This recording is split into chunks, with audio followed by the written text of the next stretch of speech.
এই মাসের মধ্যে একটি রাত আছে শাবানের মধ্য রজনী, শবে বরাত না ভাই? এই শবে বরাত বা মধ্য রজনী, এই রজনীতে এই রাতে জেগে ইবাদত করা এবং এই দিনে আপনার রোজা রাখা সংক্রান্ত বেশ কিছু হাদিস বর্ণিত হয়েছে। এই হাদিসগুলোর প্রায় সবগুলো হাদিসই জয়ীফ, এর কোনটি সহিহ নয়। তবে একটি হাদিস আছে যেটিকে আল্লামা আলবানী রাহিমাহুল্লাহ হাসান বলেছেন, অর্থাৎ ভালো, জয়ীফ না। আর সেটা হলো যে নবী সাল্লাল্লাহু আলাইহি ওয়াসাল্লাম বলেছেন, ইন্নাল্লাহা লা ইয়াত্তালিউ ফি লাইলাতিন নিসফি মিন শাবান ফায়াগফিরু লিজামিই খালকিহি ইল্লা লিমুশরিকিন আও মুশাহিন। শাবানের মধ্য শাবান রাতে, যেটাকে আমরা শবে বরাত বলি, আল্লাহ সুবহানাহু ওয়া তাআলা বান্দার দিকে দৃষ্টিপাত করেন, নজর দেন এবং সব মানুষকে সাধারণ ক্ষমা ঘোষণা করেন এই রাতে, দুই শ্রেণীর লোক ছাড়া, মুশরিক আর হিংসুক বা ঝগড়াটে লোক। মানুষের সাথে ঝগড়া ফাসাদ করে, কারোর সাথে সম্পর্ক ভালো থাকে না, অথবা হিংসুটে, এই টাইপের লোক এবং মুশরিক, এই দুই শ্রেণীর লোক ছাড়া আর সব লোককে আল্লাহ তাআলা সাধারণ ক্ষমা ঘোষণা করেন। এই হাদিসটিকে আল্লামা আলবানী রাহিমাহুল্লাহ হাসান বলেছেন। এই হাদিসের আলোকে শবে বরাত উপলক্ষে আমাদের একটি মাত্র কাজ হতে পারে, সেটা হলো আমরা এই রাত উপলক্ষে নিজেদেরকে শিরক থেকে মুক্ত করার চেষ্টা করব। একটা পরিচ্ছন্নতা অভিযান চালাবো যে আমার বিশ্বাসে, কর্মে, কাজে শিরক আছে কিনা, শিরক থেকে নিজেকে পবিত্র করব, তাহলে আমি ওই রাতে ক্ষমার যোগ্যতা অর্জন করব। দ্বিতীয়ত হলো হিংসা আমার ভেতরে আছে কিনা, কারোর প্রতি ঝগড়া ফাসাদ করার মানসিকতা আছে কিনা, প্রবণতা আছে কিনা, তাহলে সেগুলো থেকে তওবা করে নিজেকে পরিচ্ছন্ন করে নেব আল্লাহর সাধারণ ক্ষমা পাওয়ার জন্য। ঠিক আছে ভাই?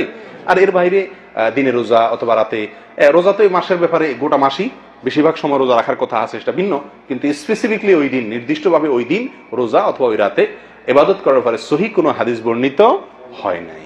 কথা বুঝে আসছে ভাই? আল্লাহ তাআলা আমাদেরকে আমল করার তৌফিক দান করেন। শেষ যে পয়েন্টটি বলে আলোচনা এই বিষয়ে শেষ করব, সেটা হলো আমরা আমাদের দেশের বেশিরভাগ মানুষ শবে বরাত মানেই জানে মূলত এটা ভাগ্য নির্ধারণকারী রজনী। আমাদের মিডিয়াগুলো সেভাবে সংবাদ প্রচার করে থাকে যে শাবানের মধ্যরাত, শবে বরাত মানে কি, ওই রাতে কি হয়, ভাগ্য ঠিক হয়।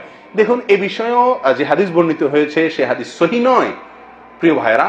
এর বিপরীতে আমি আপনাদেরকে বলবো, মেহেরবানি করে বাংলা কোরআন খুলে দেখুন, সূরা দুখানের 1 থেকে 4 নম্বর আয়াত যদি আপনি পড়েন, আপনার কাছে স্পষ্ট হয়ে যাবে, ক্লিয়ার হয়ে যাবে যে ভাগ্য কোন দিন ঠিক হয়। আল্লাহ সুবহানাহু ওয়া তাআলা বলছেন, ইন্না আনজালনাহু ফি লাইলাতিন মুবারাকাতিন, আমি কোরআনকে নাজিল করেছি একটি বরকতময় রাতে। কোন সে বরকতময় রাত? আল্লাহ এখানে ইশারায় বলেছেন, ডাইরেক্ট বলেন না কোন রাতে নাজিল করেছেন। আল্লাহ বলেছেন একটি বরকতময় রাতে কোরআন নাজিল করেছি। এই বরকতময় রাত, যে রাতে আল্লাহ কোরআন নাজিল করেছেন, কোন রাতে আল্লাহ কোরআন নাজিল করেছেন?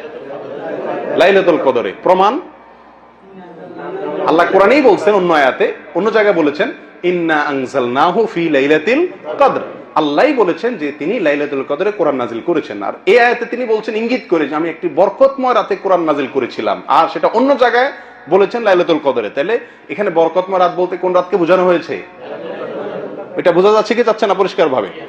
এর পরবর্তী আয়াতে আল্লাহ সুবহানাহু ওয়া তাআলা বলেন, ফিহা ইউফরাকু কুল্লু আমরিন হাকিম, সেই রাতেই সব গুরুত্বপূর্ণ বিষয়গুলো নির্ধারণ করা হয়ে থাকে, ফয়সালা করা হয়ে থাকে। তাহলে বোঝা গেল ভাগ্য ঠিক হয় কোন রাতে? যে রাতে কোরআন নাজিল হয়েছিল, অর্থাৎ লাইলাতুল কদরে। আর আমরা সবাই হুমড়ি খেয়ে পড়ি কোন রাতে? শবে বরাতে। অতএব শবে বরাত উপলক্ষে ইবাদত অথবা নফল সিয়াম, এটি সহিহ হাদিস দ্বারা সাবিত নয়। তবে এই রাতে আল্লাহ সুবহানাহু ওয়া তাআলা আমাদেরকে মাফ করেন বলে, সাধারণ ক্ষমা করেন বলে হাদিস থেকে বোঝা যায়, একটি হাসান স্তরের হাদিস থেকে বোঝা যায়। সেই হিসাবে নিজেকে শিরক থেকে এবং হিংসা থেকে, ঝগড়া ফাসাদ থেকে মুক্ত করার অভিযান নিজের জন্য চালাতে হবে, চেষ্টা করতে হবে। ঠিক আছে না ভাই? আর সবচেয়ে বড় চেষ্টা হবে এই মাস উপলক্ষে বেশি বেশি কি করা? নফল সিয়াম রাখার চেষ্টা করতে হবে। আল্লাহ সুবহানাহু ওয়া তাআলা আমাদের সকলকে শাবান মাসের ফজিলত এবং মর্যাদা বুঝে আমল করার তৌফিক দান করেন।